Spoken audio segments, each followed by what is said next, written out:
Bon, mais les amis, je vous propose de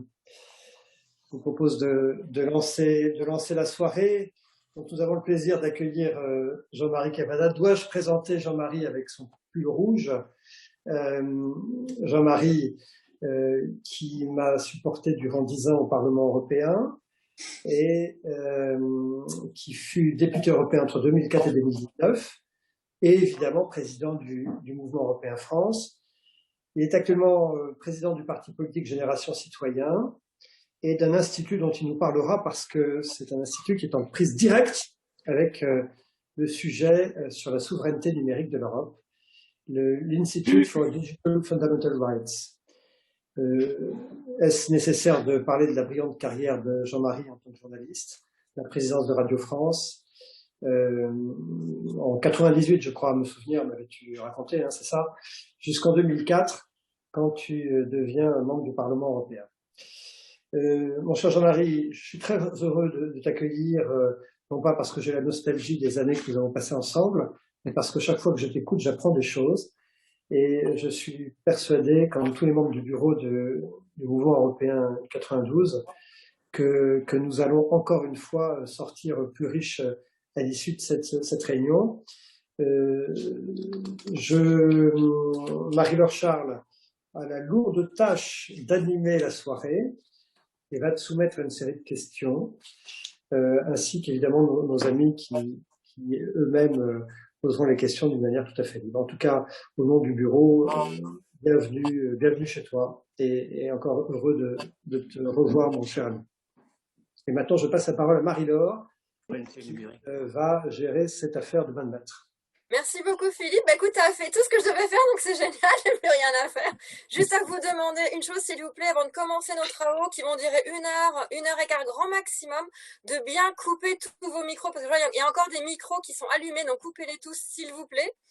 Donc, Monsieur Cavada va parler. Après son intervention, je poserai les questions que vous avez envoyées pendant votre inscription, et il y en a déjà pas mal. Puis nous consacrerons les dernières minutes aux questions que vous pouvez poser dans le chat ou le fil de conversation à tout moment. Donc n'hésitez pas à utiliser le chat, mais surtout coupez bien vos micros s'il vous plaît. Donc comme Monsieur Cavada a déjà été présenté, je ne vais pas le refaire. Juste dire qu'il a été notre président au mouvement européen de 2011 à 2016 et que nous en gardons tous un très très très très bon souvenir. Voilà. Monsieur Cavada, c'est à vous. Avec des amis comme vous et un accueil comme ça, mon oraison funèbre est pratiquement prête. Et donc, je me sens en terrain très amical pour deux raisons. Le mouvement européen français d'une part, et puis le mouvement européen 92 d'autre part, où Philippe et vous-même sont des amis que je connais depuis longtemps. Merci, cher Philippe, de ton accueil absolument chaleureux. Je vais très rapidement vous inviter à mesurer quelque chose. Les 2 années que nous venons de vivre et que nous sommes en train de vivre, et probablement encore l'an prochain, sont une charnière historique une nouvelle fois pour l'Union européenne. Pourquoi? Parce que, comme lorsque le marché commun a démarré en 1957, comme lorsque le président américain Nixon a attaqué l'économie européenne le 15 août 1971 en supprimant la convertibilité du dollar en or, ce qui a déséquilibré énormément les économies, mais que les Européens ont su colmater, si je puis dire, en jetant les bases de ce qui est devenu d'ailleurs plus tard l'euro, c'est-à-dire le panier des monnaies qui s'entraidaient, les 6 monnaies qui s'entraidaient les unes les autres en essayant que celles qui perdaient du terrain soient rachetées par les pays qui avaient une santé économique meilleure pour faire remonter le cours de leur monnaie. Et quand au contraire le cours d'une monnaie montait trop haut, eh bien on vendait pour créer une abondance du marché et faire redescendre le cours des monnaies. C'était une façon de se défendre contre ce coup de jarnac que le président Nixon avait envoyé contre l'Europe et qui avait d'ailleurs commencé à produire du chômage. Une nouvelle fois, dis-je, parce que ces années-ci que j'évoque seront celles de la confirmation des capacités européennes à créer sa souveraineté en général et sa souveraineté numérique en particulier, ou bien alors ce seront les années du décrochage progressif face à l'organisation massive, au financement massif et je dirais à l'autorité que déploient deux continents, les États-Unis d'un côté et la Chine de l'autre. Nous sommes au milieu, nous avons à faire preuve, avec certes notre originalité, de nos capacités à entrer dans le vrai nouveau millénaire de cet an 2000, c'est-à-dire tout ce qui se passe maintenant depuis 2020 environ. Pour l'instant, la souveraineté numérique, qu'est-ce que ça veut dire? Ça veut dire au fond répondre à trois grands piliers, trois grandes choses qui nous permettraient de jouer un rôle fondamental comme le font les États-Unis et comme le fait chez elles et un peu partout dans plusieurs endroits du monde, mais peu en Europe, la Chine, et comme peut-être d'autres pays plus tard, si l'économie se redresse, l'économie mondiale se redresse, d'autres pays le feront. Je dirais que les trois piliers essentiels qui caractériseront et déjà caractérisent la souveraineté numérique de l'Europe sont les suivants. Premièrement, le monde d'une régulation. L'Europe a, à plusieurs reprises, pas à pas, l'Europe a été le premier continent à poser la question de la régulation, notamment des contenus, de la protection des données personnelles de façon à faire respecter nos valeurs, ou bien, comme dirait le philosophe Raphaël Glucksmann, nos principes, ceux sur lesquels ont été bâtis la construction européenne. Et naturellement, cette question-là, elle a pris du relief dès l'instant que nous avons créé, notamment au Parlement européen, et je crois que tu en étais Philippe, le RGPD, le Règlement général de protection des données, qui défend ce qu'on appelle la privacy, c'est-à-dire tout ce qui est l'univers de votre vie privée. Et cette chose s'est poursuivie par une directive qui était celle des droits d'auteur et des droits voisins pour défendre la presse, qui est un des éléments fondamentaux de la démocratie et qui d'ailleurs, la presse est encore assez malmenée à l'heure actuelle, puisque le droit voisin ayant été voté, il n'est pas appliqué il n'est guère transposé qu'en France. Et cette transposition est d'ailleurs, comment dirais-je, d'une habileté moyenne parce que, au lieu de négocier en groupe, la presse française a écouté les sirènes, notamment de Google, et le Google a divisé le camp pour mieux régner, et donc pour diminuer les tarifs, et l'aide est encore très faible puisqu'il ne s'agit que de 68 millions d'euros pour 3 ans, c'est-à-dire 22 ou 23 millions d'euros chaque année. Avec ça, on n'aide pas beaucoup la presse. Enfin bref, c'est un autre sujet plus en détail sur lequel je ne veux pas m'égarer et m'échapper. L'Europe vient de sanctionner, si je puis dire, ce grand virage historique devant lequel elle se trouve confrontée, pour une raison très simple. C'est qu'aujourd'hui, le numérique est entré dans tout le système économique mondial. Le numérique est entré dans tout le système démocratique et non démocratique mondial. Et le numérique est entré dans tout le système des vies individuelles et des vies privées partout à travers le monde.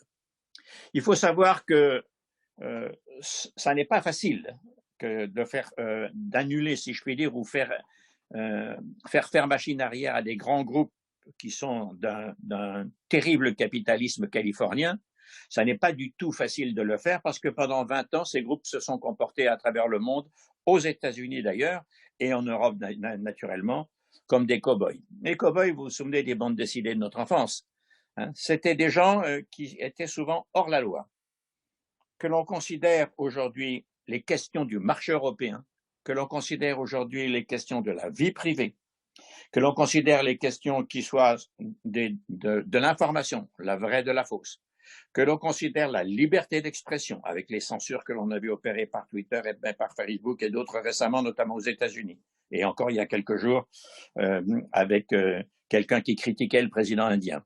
Que l'on considère l'attaque de la souveraineté des continents ou des pays, puisque certains groupes veulent créer leur propre monnaie. Facebook avait en tête de créer Libra, mais les banques centrales se sont fâchées et ont, je dirais, freiné ce projet. Mais Facebook créera quand même probablement cette année une monnaie qui sera cette fois plus sérieuse puisqu'elle sera calée sur le dollar. Elle s'appellera Diem, comme Carpe Diem, mais on verra tout ça quand ça sortira. En tout cas, l'Europe prend ce virage historique et se réveille d'une certaine façon parce qu'elle prend à bras le corps le premier chapitre des régulations dont je vous parlais. C'est un pilier essentiel.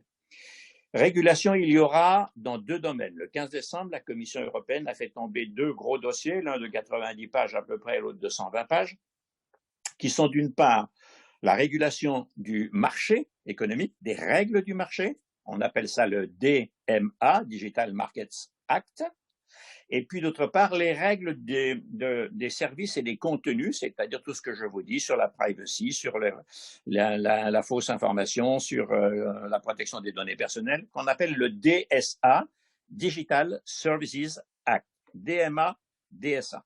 Le DMA est défendu par Madame Vestager, qui s'était déjà caractérisée par une vigilance singulière contre les GAFA lorsqu'ils abusaient de leur position dominante, et notamment aura à charge de bien examiner les conditions dans lesquelles les GAFA, et d'autres d'ailleurs, exerceront leur concurrence sur le terrain européen. Et en réalité, il faut surveiller les monopoles et peut-être ne pas hésiter à les casser, ce que plusieurs pays envisagent, y compris d'ailleurs maintenant, et c'est tout à fait nouveau, aux États-Unis. J'en parlerai peut-être dans un instant. Le deuxième domaine, qui est celui de la régulation des services, donc les contenus dont je vous ai parlé, il est porté par le commissaire français Thierry Breton. Et je dois dire que, analysé par notre institut, l'Institut des droits fondamentaux numériques, et on lui a donné un nom anglais parce qu'on s'installera bientôt à Bruxelles, Digital Services, Digital IDF Rights, c'est-à-dire Institut des droits fondamentaux numériques en anglais. Les deux packages sont, je dirais, d'une sévérité différente. Le DMA, régulation du marché, est plus dur, plus exigeant que ne l'est le DSA. C'est d'ailleurs normal parce qu'il y avait une ancienneté de cette pratique d'une part, déjà, je vous l'ai dit tout à l'heure, par Madame Vestager, et puis d'autre part parce que il y a, comment dirais-je, un certain nombre de précédents qui s'organisent partout à travers le monde sur le sujet du marché. Vous avez d'ailleurs noté, j'y ai fait allusion il y a un instant, que l'administration Biden, contrairement d'ailleurs à ce que je craignais, parce que Biden ou Trump, ils sont d'abord américains et ça on ne peut pas leur reprocher, contrairement à ce que je craignais, cette administration semble vouloir prendre en main la question du monopole exorbitant qu'exercent les GAFA. Vous avez probablement vu tomber tout à l'heure, hier, en fin de journée, la publication des comptes de Google pour le premier trimestre de 2021, 18 milliards de dollars de bénéfices, rien que pour ce trimestre-là. Vous faites un calcul, vous multipliez par 4, 4 x 8, 32, 84, c'est 3, 7, ça fait 70 milliards bas mot en fin d'année, si le rythme ne s'apaise pas et le rythme de consommation non seulement ne baissera pas, mais pourrait même augmenter. Il y a 5 ans, le même Google avait un profit de 5 fois moins important, 3 milliards et demi, pour le premier trimestre de l'année il y a 5 ans. Et on voit bien, 2016. Et on voit bien donc que là, la pandémie a profité vraiment énormément en faisant basculer l'économie et en faisant augmenter la consommation personnelle des individus du numérique. Et aujourd'hui, il faut donc que le DSA, Digital Services Act, trace des règles très précises qui obligent d'abord le numérique, les grandes plateformes à partager leurs ressources lorsqu'ils pillent des contenus dans la presse ou dans la création artistique, qui obligent les plateformes à veiller à la véracité de l'information quand ils se mêlent d'en diffuser. Et ça n'est pas à eux d'être leurs propres censeurs. Il faut des autorités neutres. On ne peut pas être à la fois fournisseur et juge, c'est pas possible. Qui aussi va lutter contre le terrorisme d'une part, la haine en ligne d'autre part, le négationnisme, la discrimination homosexuelle, homophobe, mais aussi le racisme qui sévit sur les réseaux sociaux et qui n'est pas naturellement de leur fait, mais dans lequel il faut dire les choses comme elles sont. Ils trouvent leur bonheur, car plus il y a de commerce, plus il y a de clics, plus il y a de trafic, plus il y a d'audience, plus il y a d'audience, plus le tarif publicitaire est cher. Et par conséquent, on voit bien que là, tout ce système qui est largement hors la loi doit rentrer en Europe avec des règles de respect de la concurrence. On ne rachète pas son concurrent en l'asphyxiant. On On ne privilégie pas ces services quand on est à la fois plateforme et fournisseur de services différents, etc. C'est vrai pour Google, c'est vrai pour Apple, c'est un peu vrai pour Microsoft, c'est largement vrai pour Amazon. Bref, on doit clarifier cette affaire et être très exigeant. Ça, c'est l'univers des régulations et vous avez observé que depuis quelques semaines, les États-Unis eux-mêmes se mêlent de regarder, notamment en matière de concurrence, quelque chose de plus sévère. À ma grande surprise, des plaintes ont été déposées, mais surtout elles sont maintenant enregistrées et le DOJ, le Department of Justice américain, est en train de les instruire. Et puis, dans l'administration Biden, un certain nombre de gens se sont caractérisés lorsqu'ils étaient dans les cabinets d'avocats privés. C'est le cas de Mme Lina Khan, qui est maintenant dans une administration américaine qui a affaire avec le numérique. C'est caractérisé par une opposition virulente contre les monopoles américains. Je ne serais pas surpris que d'ailleurs elle brandisse à nouveau enfin la loi antitrust. Ça, c'est pour le domaine des nécessaires régulations dont l'Europe doit se saisir pour, je dirais, assurer sa souveraineté numérique. Mais ce n'est pas suffisant. Réguler est une chose, mais il faut aussi développer nous-mêmes nos propres systèmes. Aujourd'hui, nous sommes vassaux, nous sommes vassalisés pour une raison simple, et c'est mon deuxième propos, c'est que nous n'avons pas de cloud, ou en tout cas faible. J'ai tort de dire qu'on n'en a pas. OVH est aujourd'hui le premier européen. Scaleway, qui est une filiale de Iliad, le groupe que vous connaissez, Le Free, du patron de Free.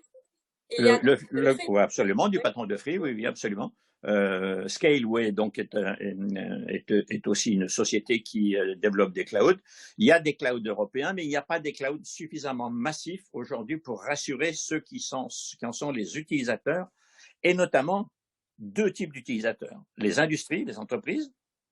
La majorité des données des entreprises aujourd'hui sont en Californie, un peu aux Pays-Bas, un peu en Irlande, mais surtout en Californie. Et vous savez qu'aux États-Unis, il y a une loi qui a été votée, je crois, il y a presque une vingtaine d'années, qui autorise l'administration américaine et notamment les services de renseignement, donc l'intelligence économique, l'espionnage économique, pour parler clairement, à rentrer dans les données de qui que ce soit dès l'instant que ce sont des opérateurs américains qui les opèrent. Or, nos données industrielles sont opérées par des compagnies américaines et pas seulement industrielles. Beaucoup de données publiques des administrations et même du gouvernement, y compris la défense en France, y compris l'éducation nationale, y compris la santé, etc. La santé a fait marche arrière, mais sont aujourd'hui opérées par des groupes américains. Et donc, là, il y a un vrai danger. Donc, le deuxième pilier de mon propos, pour conquérir notre souveraineté numérique, c'est qu'il faut investir de toute urgence dans la construction de cloud qui soient sécurisés. Vous savez que la Cour de justice européenne, en juillet dernier, je crois, ou en septembre, a cassé sur la plainte, à la demande d'un jeune avocat qui est notre partenaire d'ailleurs, autrichien, qui s'appelle M. Jürgen Schrems, a cassé ce qu'on appelle le Privacy Shield, c'est-à-dire le bouclier l'accord que les Européens avaient passé avec les Américains depuis de longues années pour gérer le transfert des données des Européens aux États-Unis. Or, ce transfert ne garantit pas suffisamment la discrétion de la vie privée des utilisateurs européens. Donc, la Cour de justice a donné raison aux plaignants, ce qui fait qu'aujourd'hui, d'ailleurs, les industries sont dans une situation très ambiguë. Il n'y a plus de cadre juridique lorsqu'elles veulent transférer leurs données aux États-Unis et actuellement, la Commission européenne est en train de travailler pour former un nouveau cadre juridique.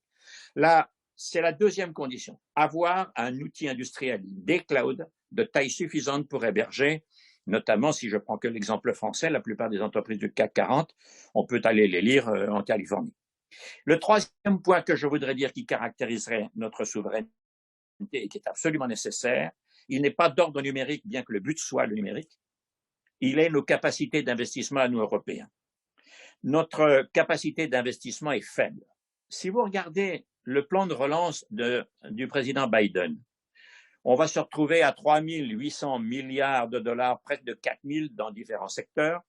Il va y avoir au moins 750 peut-être même 1000 millions de dollars investis dans les microprocesseurs, investis dans la fabrication des puces, investis dans les semi-conducteurs, investis dans tous ces matériaux dont on a besoin pour développer une industrie numérique.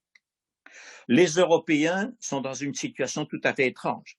Nous devrions être les rois du numérique au monde. Si je prends l'exemple de la France, le numérique, vous le savez, c'est une industrie d'ingénieurs mathématiciens essentiellement. On en connaît un qui est célèbre, c'est l'ami Cédric Villani. Mais la France est sans doute un des 2 pays au monde, peut-être même le pays au monde qui a vu couronner le plus grand nombre de prix Nobel de mathématiques, qui, comme vous le savez, n'existe pas, ça s'appelle la médaille Fields. La France est dans la tête de liste du tableau des ingénieurs mathématiciens ou des prix Nobel. Mais où sont partis tous ces gens? Comment se fait-il que ça n'ait pas développé des industries en France ou en Europe? Tout simplement parce qu'on n'a pas été capable de créer les conditions financières d'investissement pour créer, 1, la confiance, et 2, je dirais, les plateformes dont les startups ont besoin toujours à leur début. On n'est pas bon.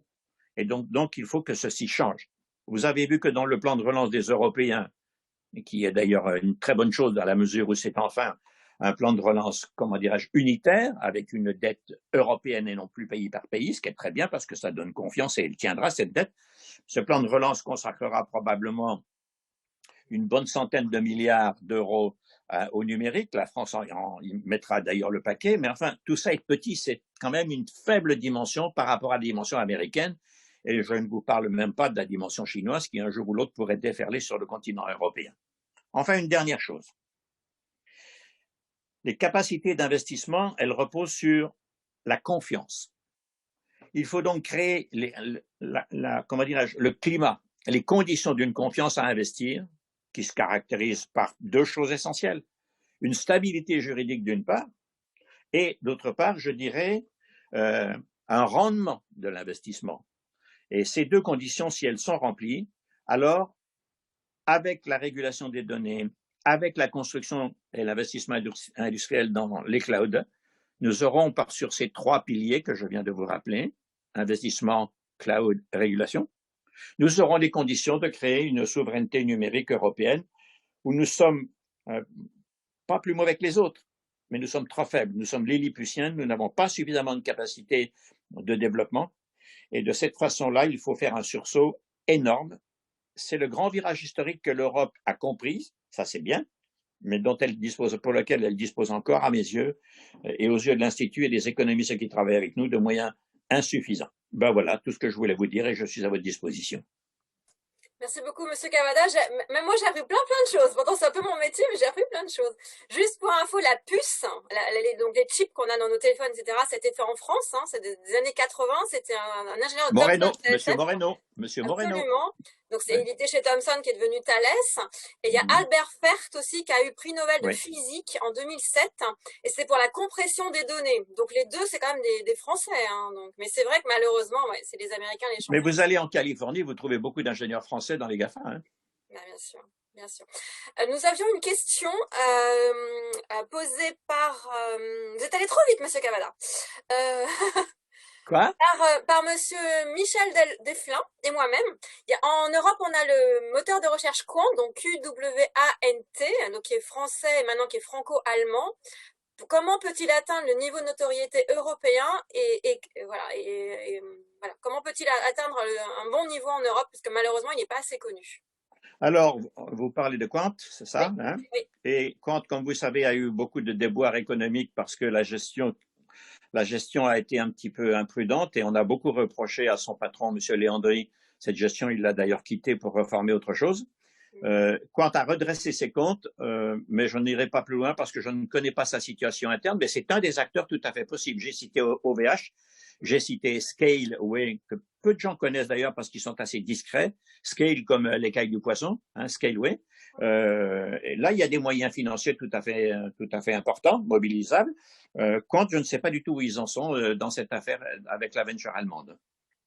Je sais pas, mais en tous les cas, ce qui est très bien, contrairement à Google, au moins on n'a pas de publicité, nos données sont pas vendues, donc je vous invite tous à m'y connecter ce soir, hein, à ne plus utiliser Google du tout et à prendre Quant, donc Qwant, ça marche sur les PC, les iPads, les iPhones, ça marche sur tout. Et voilà, et au moins c'est cocorico. Voilà. Vous aviez parlé tout à l'heure, Monsieur Kawa, d'un cloud européen, il y avait le projet Gaia X, donc était donc un cloud européen. Est-ce que vous pouvez nous en dire deux mots? Alors, pour ce que j'en sais, l'idée centrale, il y a maintenant un peu plus d'un an, était en effet de faire des alliances avec des pays européens, les unir. Enfin, quand je dis des pays, il s'agissait surtout des pays investisseurs, mais pour des entreprises européennes, pour créer un cloud de souveraineté européenne, c'est-à-dire dont les données seraient soigneusement protégées à l'intérieur de nos frontières. Absolument. Le problème, c'est qu'entre-temps, d'abord, tout le monde ne s'est pas bousculé. On a un peu mélangé les torchons et les serviettes, des gens de taille et de métiers différents. Et pour des raisons qui sont, à mes yeux, incompréhensibles, on a dérivé ce projet qui devait être un cloud vers plutôt quelque chose qui soit, je dirais, une sorte de coopérative de services. Et puis, on a invité Microsoft à rentrer dedans, à ma grande surprise. Et donc, je pense que pour l'instant, on va plutôt vers quelque chose qui soit quelque part entre une plateforme et un cloud. Mais pour l'instant, je ne suis pas absolument, comment dirais-je, bouleversé par la perspective de cette affaire qui m'a l'air de démarrer difficilement d'ailleurs. Il faut savoir que dans ces questions, l'Europe manque d'un gouvernement européen. Je sais que ça a choqué beaucoup de gens, mais on ne peut pas parler de souveraineté. La souveraineté européenne ne choque pas grand monde s'agissant de la défense qu'on réclame tous, ou en tout cas dont on réclame l'unification européenne, alors que la défense est largement française. Mais la question allemande subsiste, bien évidemment. Mais la monnaie, on avait... le prochain jeudi, justement. Bien, monsieur Cavada, bonne approche. Voilà, mais voilà. Mais deuxièmement, on a tous été très heureux que le rapport Werner de 1975 débouche sur la monnaie commune, puis enfin sur la monnaie unique qui s'appelle l'euro, qui nous a sauvés à plusieurs reprises. Et ça ne fait, sauf pour les anti-européens, ça ne fait pas de question. Les anti-européens sont contre parce qu'ils sont contre l'Europe, bien entendu. Mais ceux qui acceptent l'Europe, et d'ailleurs, je vais prendre un exemple pour illustrer ce que je dis. L'Italie était gouvernée par des anti-européens, avec M. Salvini notamment, mais dans le même temps, le Corriere della Sera faisait tous les mois un sondage et posait dans son sondage, glissait dans ses sondages, êtes-vous en faveur de l'Europe? Réponse à 72% des Italiens, oui. Êtes-vous en faveur de l'euro, la monnaie? Réponse à 63% des Italiens, oui. Autrement dit, on voit bien que la monnaie s'est installée comme je dirais, un élément de garantie de la stabilité européenne, même si par ailleurs elle a des inconvénients comme toutes les monnaies, bien entendu. Et ça oblige en tout cas à un niveau de crédibilité économique qui en effet peut gêner les plus laxistes d'entre nous. Là, nous avons deux questions très pratiques en fait. Donc une de Dominique Pellou-Praillère. La question de l'anonymat sur les réseaux sociaux est-elle débattue en Europe? Alors, elle ne l'est pas vraiment, bien qu'elle soit un peu partout dans chacun des pays membres, puisque c'est une question technique, en effet. Je vous invite, monsieur, d'ailleurs, à aller consulter. Prenez un crayon ou notez-le sur votre smartphone ou dans la partie chat de votre ordinateur. Je vous invite à consulter notre site qui s'appelle https://idfrights.org, parce que nous publions beaucoup de matériel par des spécialistes sur cette question. Et notamment, il y a un ou deux jours, on a mis sur le site un développement de cette question de l'anonymat et du pseudonymat. Alors, quel est au fond le sens de la question? Il peut y en avoir deux. Premièrement, est-ce que l'anonymat est une sorte de bouclier qui protège, je dirais, les complotistes, le terrorisme, les acteurs du terrorisme, etc. Les acteurs du terrorisme, certains oui, mais certains non, dans la mesure où ils se revendiquent comme des militants de l'assassinat, et on l'a encore vu pour ce malheureux professeur Samuel Paty, et on l'a encore vu pour la policière il y a quelques jours. Donc, ceux-là ne recherchent pas forcément l'anonymat. L'anonymat, en revanche, est tout à fait désastreux dans la mesure où, comment dirais-je, c'est un bouclier pour le harcèlement, pour la discrimination, pour toutes ces choses qui déferlent, qui dégoulinent sur les plateformes et auxquelles il faudrait bien trouver rapidement le moyen d'y mettre un terme, en s'alliant la collaboration des plateformes par des obligations de régulation juridique. Mais ça, c'est un autre sujet. Je vous le développerai peut-être l'année prochaine ou un autre jour. Bon. Mais l'anonymat présente un inconvénient. S'agissant de gens qui tombent sous le coup de la loi par des délits, par l'appel à la violence, etc., les services de police, qui ne sont d'ailleurs pas assez nombreux sur ces sujets, bien entendu, hein, Pharos en France, c'est bien, mais il n'y a pas assez de gens, hélas. Et puis, il n'y a pas assez d'argent. Et les services de justice mettent beaucoup de temps. Ce qui fait que quand vous publiez une saloperie sur, pardonnez-moi ma vulgarité, mais c'est bien de ça qu'il s'agit, hein, sur une plateforme, sa durée de consultation, c'est quelques heures. Moi, j'étais partisan au Parlement européen que l'on oblige les plateformes à nettoyer leur réseau sous 12 heures, sous peine d'une très forte amende. Mais, naturellement, ça me semblait sensé et utile, mais naturellement, ça n'est pas passé. Ça n'a pas franchi. Qui a voté contre? C'est fou de voter contre ça. On n'est même pas allé on n'est même pas allé jusqu'au vote. Ah bon? Non, il n'y a pas eu de texte. Quand j'ai voulu le glisser dans le texte droit d'auteur, il a fallu négocier sa disparition pour que le texte soit adopté en deuxième lecture de séance plénière en septembre 2018. Philippe doit s'en souvenir, puisque la première fois, en avril, je crois, ou en avril ou mai, non, en juillet, le 4 juillet 2018, nous avions été retoqués. Il a fallu renégocier un peu à la baisse dans ce morceau de texte-là auquel vous faites allusion pour qu'en septembre, nous gagnions la plénière. Bref, je veux dire que l'anonymat est tout à fait désastreux pour le harcèlement, le négationnisme, le complotisme et tout ça, et c'est une raison pour laquelle, moi, je pense qu'il faut y mettre un terme. Le pseudonymat, c'est facile à retrouver, c'est rapide à retrouver. Et puis, je trouve que quand on s'exprime publiquement, quand on s'expose à une communication publique, parce que si je veux insulter mon voisin et que je publie ça sur une plateforme, ben c'est une communication publique, tout le monde y a accès. Eh bien, on doit prendre une responsabilité, comment dirais-je, d'auteur, hein, et avec toutes les conséquences. De la même manière, je pense qu'en matière de publication d'informations, je souhaite que les plateformes qui publient de l'information, Google News et tous ces gens, rentrent un jour, rapidement si c'est possible, sous le statut des médias, la responsabilité juridique des médias avec un directeur de la publication qui va en prison, qui paye des amendes si jamais on se livre à des choses que la loi interdit. Il y a une chose qui est tout à fait incompréhensible, d'ailleurs Madame von der Leyen l'a dit il y a 2 mois, la présidente de la Commission européenne, tout ce qui est interdit dans le monde physique doit l'être aussi dans le monde virtuel. Alors, tu as raison, ma chérie, mais encore faut-il le mettre en place, ce qui n'est pas le cas. C'est ce qui me fait dire que le DSA, l'instrument de régulation que Thierry Breton a présenté, est insuffisamment sévère. De ce point de vue-là, je vous invite à regarder. Nous avons fait sur notre site une analyse objective, hein, en dehors de mon opinion, point par point sur quel article signifie quoi. Donc, si vous voulez savoir de quoi il retourne, allez voir ça. Donc, en gros, moi, je suis favorable au pseudonymat. Nous avons d'ailleurs écrit là-dessus, consultez, vous verrez, je ne vais pas vous faire perdre votre temps. D'accord. Merci beaucoup. Une question de notre super secrétaire général, Claude Bardot. Pourquoi l'Europe n'a-t-elle pas réussi à créer l'équivalent de Facebook alors que la Chine est parvenue avec TikTok? À votre avis? Je crois avoir déjà répondu à cette affaire, c'est-à-dire au début, il faut aider les startups à décoller, mais je parle d'il y a 20 ans. Hein, et nous étions, nous, Européens, dans une culture de grosses machines.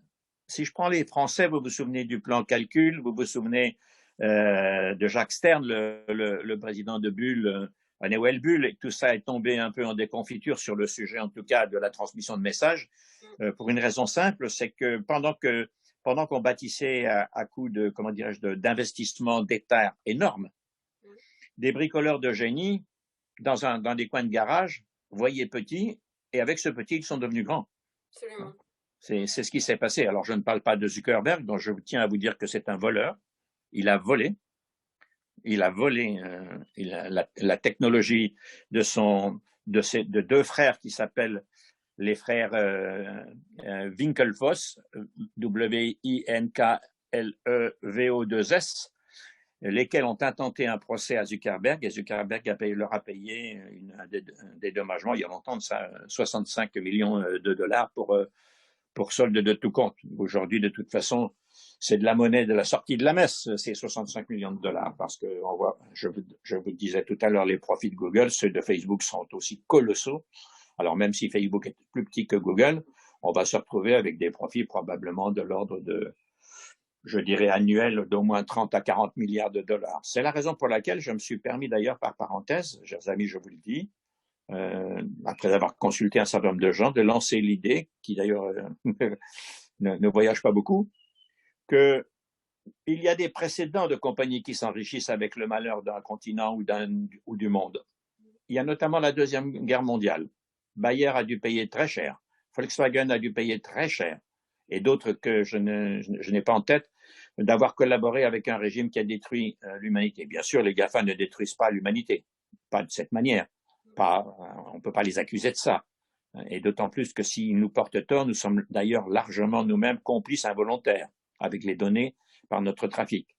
Mais le fait de réaliser autant de bénéfices, 18 milliards en 3 mois, du fait de la pandémie, ça suppose que ces gens reversent une partie importante de leurs bénéfices, calés sur 2019 par exemple, avec une petite croissance de 10% si on veut, et le reste qu'ils le reversent aux organisations de santé qui, à travers le monde, cherchent des solutions pour non seulement les vaccins, mais pour les médicaments qui soigneront, par exemple.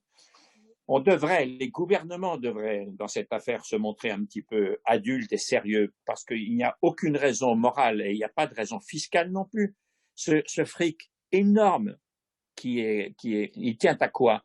Il tient bien sûr au talent des technologies et des entreprises qui font ces bénéfices, mais il tient aussi à des anomalies de fonctionnement. Hein? Le fait de ne pas respecter les règles de la concurrence, le fait d'étouffer ses concurrents, le fait d'emprisonner ses consommateurs, puisque la transportabilité n'existe pas. Et donc, il faut mettre de l'ordre dans tout ça, il n'est que temps. Vous l'avez un peu évoqué tout à l'heure, si vous pouviez un peu développer de quels outils devrait disposer la Commission européenne idéalement pour réguler au mieux les GAFA? Les outils, elle les possède. Le problème, c'est l'unité politique pour les soutenir, d'une part, et je dirais le courage politique de la Commission. Je raisonne en tant que je suis un Européen comme vous tous à 100%. J'ai toujours été européen, même quand je ne savais pas ce que ça voulait dire. Je suis devenu européen j'ai commencé à concevoir ce que ça voulait dire à l'âge de 17-18 ans. Mais je ne savais pas vraiment en réalité ce que ça voulait dire. J'avais 17 ans quand on a signé le marché commun, et donc je ne savais pas ce que ça voulait dire. Mais je trouve que l'école des ultra-libéraux de Chicago, il y a 40 ans, a créé une sorte de musée vivant. C'est la Commission européenne. La Commission européenne, c'est l'émanation d'un système qui est bâti sur des valeurs et des principes qui sont tout à fait remarquables et uniques au monde. Uniques au monde. Quand les Européens sur le sujet numérique se mêlent depuis déjà avant le début des années 2000 de créer un contrôleur des données, c'est parce qu'on pense qu'il faut contrôler ce qui se passe, vous voyez, etc. Mais ces valeurs-là n'ont pas servi à bâtir un système de régulation dont je parle. C'est seulement maintenant qu'on y vient vraiment. Alors on l'a fait pas à pas, bien sûr. Hein. Je n'oublie pas le RGPD, je n'oublie pas droit d'auteur, droit voisin et tout ça. Je n'oublie pas les lanceurs d'alerte et leur protection. Mais tout de même, ça n'est pas à la hauteur des exigences que nous devons avoir pour faire respecter nos principes. Parce que, je vais vous dire une chose très illustrée, très simple. Les plateformes qui ne respectent pas les règles, qui laissent leurs utilisateurs se livrer au harcèlement, à la déstabilisation politique, et Dieu sait que Cambridge Analytica a fait du mal. Oh oui. En 2016, a fait du mal dans les élections elles-mêmes. Aux dernières élections présidentielles, un certain nombre de candidats, dont un qui a été d'ailleurs élu, a été victime de ces agressions des cyberagressions. Par conséquent, nous devons être vraiment adultes, nous armer dans cette affaire. Les moyens, monsieur, si c'est un monsieur qui pose la question, nous les avons. Il faut un courage politique. Ce courage politique n'est pas assez encouragé par les États membres qui, pour certains d'ailleurs, sont un peu troubles. La Hollande, le Luxembourg, parfois l'Autriche sur la fiscalité, l'Irlande de toute façon. Non, on a un peu peur de faire du tort, de faire de la peine aux GAFA, mais c'est du business, ça n'est que du business. Et nous sommes chez nous. Ils nous vident les poches, Oui. ils prennent nos données, ils s'enrichissent doublement. Nous payons les services que nous utilisons d'une part, et ils nous volent notre identité pour l'agréger et la revendre à d'autres qui les rachètent.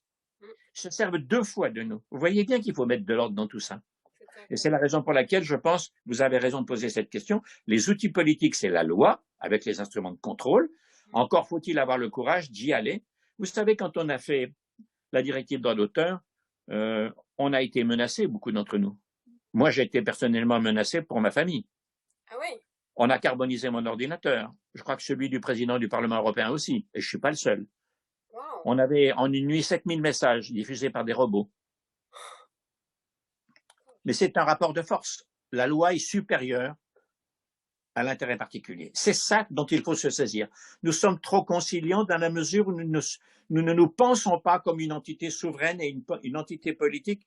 Je ne vais pas faire le fanfaron en disant qu'elle doit donner l'exemple, mais qui doit tracer une troisième voie, oui. Entre la Chine, entre l'armée rouge numérique chinoise. Elle ne s'est pas gênée, hein. Ils ne se sont pas gênés, les Chinois, il y a à l'automne dernier pour empêcher un groupe d'entrer en bourse. Hein, oui, Alibaba.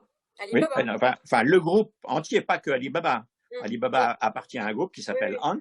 Hein, et vous avez vu qu'il y a un mois et demi, les autorités chinoises de régulation, à la demande du gouvernement et du Parti communiste chinois, ont convoqué les grands du numérique chinois et leur ont dit, vous voyez, Alibaba, 3,5 milliards d'amende si vous ne respectez pas les règles de la concurrence, si vous ne payez pas vos impôts, vos taxes, eh ben, il va vous arriver la même chose. Le lendemain matin, c'était réglé. Je ne dis pas que nous sommes faits pour en arriver là. Mais je veux dire que le problème que nous nous posons, il existe ailleurs.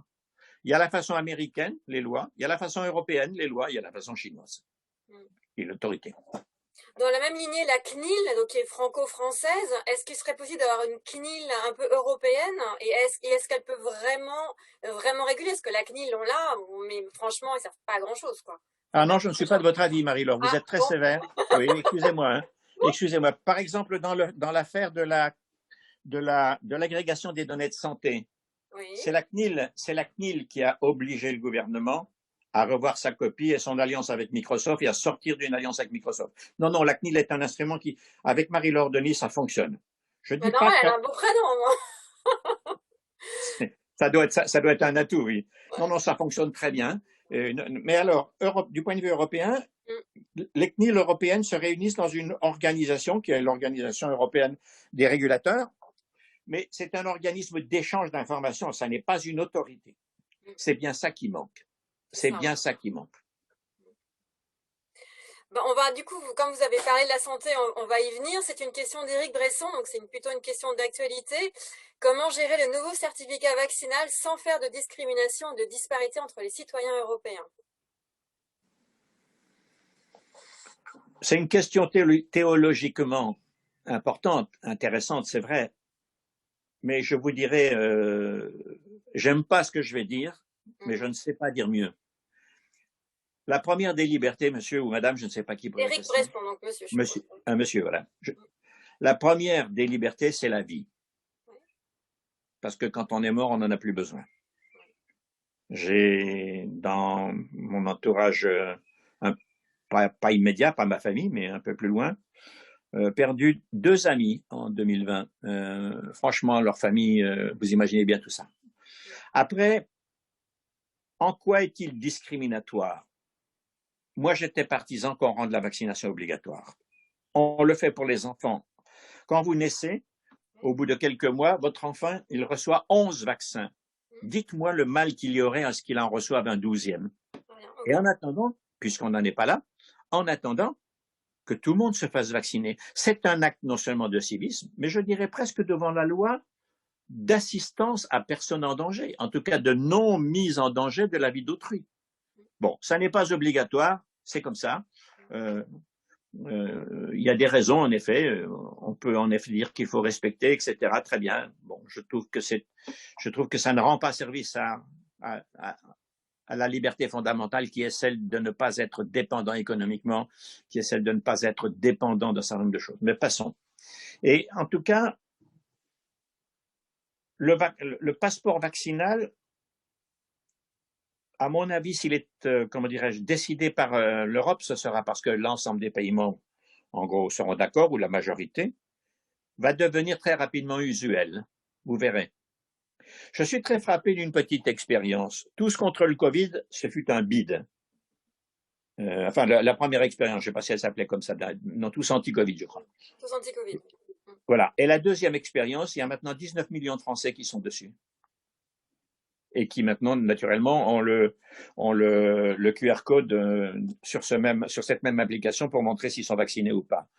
Donc, je pense que ce sont des instruments dont les gens comprendront petit à petit que non seulement ils ne sont pas discriminatoires, mais ils sont, je voudrais le souligner, monsieur, générateurs de liberté, dans la mesure où, bien sûr, pour rentrer dans un restaurant, il faudra, parce qu'on ne peut pas, la capacité, les jauges seront quand même restreintes, et il ne faudra pas aller contaminer des gens qui sont à l'intérieur, etc. Je pense que ça viendra.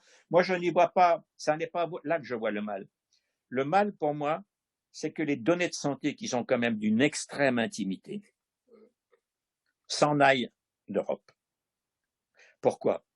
Parce que, bien entendu, les commerçants, on ne peut pas leur reprocher d'une certaine manière, enfin, ça devrait leur être interdit, mais puisque ça ne l'est pas pour l'instant, ils agrègent ces données, et qu'est-ce qu'ils font?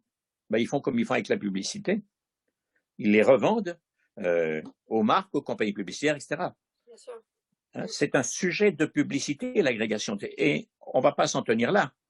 Un jour, vous pourriez très bien voir arriver des compagnies d'assurance qui vous diraient « Madame, vous avez dépassé, vous avez l'âge critique du cancer du sein, donc votre assurance vie, elle va être beaucoup plus chère. » Ou bien vous avez bu de l'alcool, donc je vous assure plus. Ou bien vous avez à la 3e génération avant vous un antécédent génétique qui fait que le coefficient des antécédents génétiques va être multiplié par 5, alors votre prime va être 5 fois plus fort. C'est ça le danger, vous voyez, et c'est vers ça que tendent forcément ces grandes compagnies pour une raison simple, c'est que ceux qui utiliseraient ces données agrégées, ce sont leurs clients. Et il ne faut pas prendre ça à la légère.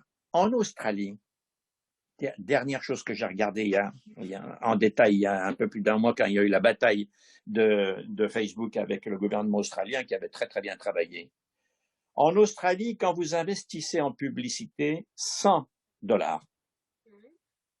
vous en donnez 52 à Google, donc plus la moitié, et vous en donnez, 53, pardon, et vous en donnez 28 à Facebook.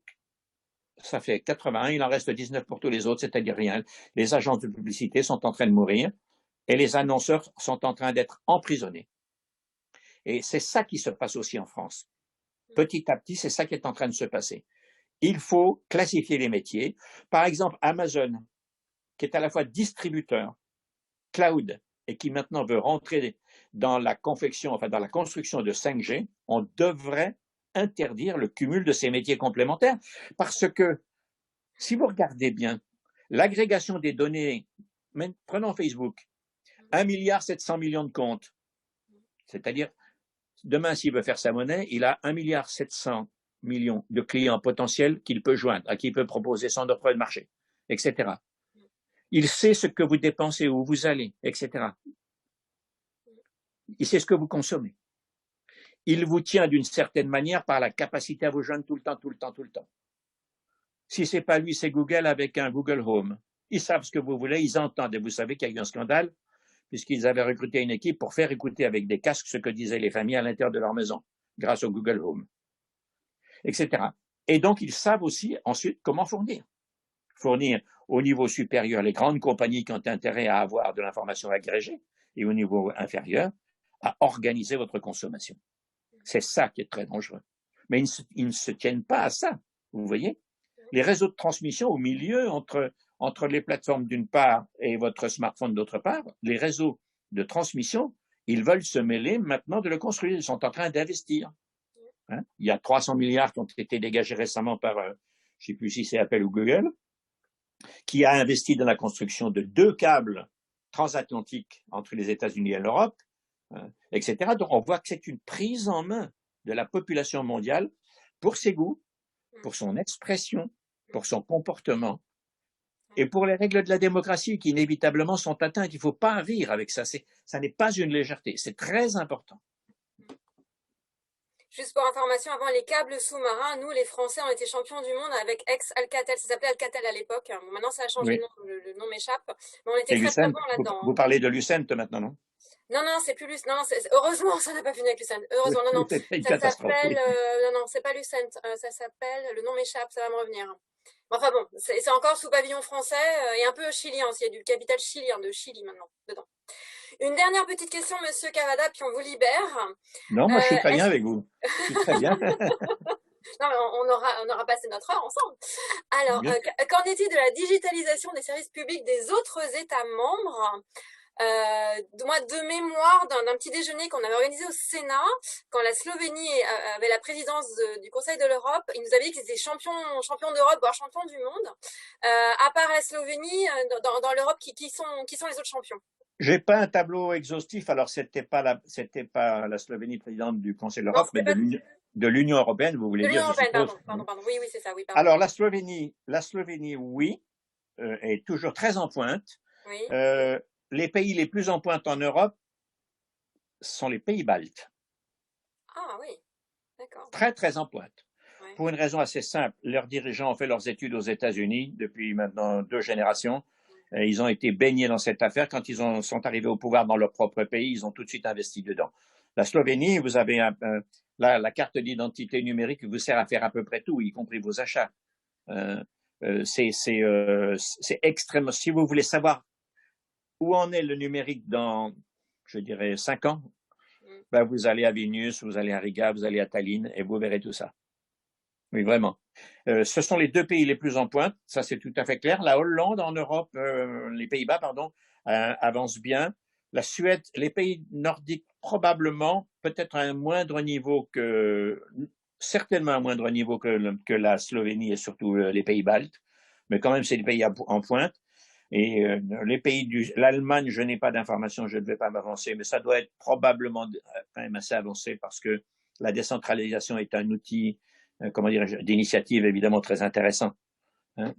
La crise sanitaire nous montre que la France et son célèbre jacobinisme qui a été pollué par une bureaucratie et une bourgeoisie de fonction insensée, on le voit avec l'histoire des vaccinodromes et des centres de vaccination, de la répartition, etc. Enfin bref, je ne vais pas parler de ça devant le spécialiste qui est Philippe, mais on voit bien qu'une super administration a sans doute aidé, par certains moments, c'est son rôle, mais a aussi beaucoup paralysé les choses. Bref, tout ça pour dire que les pays, je dirais fédéraux, ou en tout cas décentralisés, il n'y a pas besoin d'être fédéral, décentralisés, sont allés beaucoup plus vite. Donc l'Allemagne doit être au moins à notre niveau et peut-être même plus loin. Oui, c'est l'Estonie, hein, mais à coup de bas total. Merci Philippe de l'avoir souligné. Merci Monsieur Cavada, l'Estonie, bien sûr. Et on avait fait venir d'ailleurs le représentant de l'Estonie pour présenter les priorités de sa présidence à l'époque, et il y avait le numérique. Ça, tout à fait, au Sénat, tout à fait, absolument. Ouais, absolument. Mais écoutez, Monsieur Cavada, on a fini notre petite heure, donc 1000 merci pour tout. Je ne sais pas si Philippe Jubin veut reprendre la parole.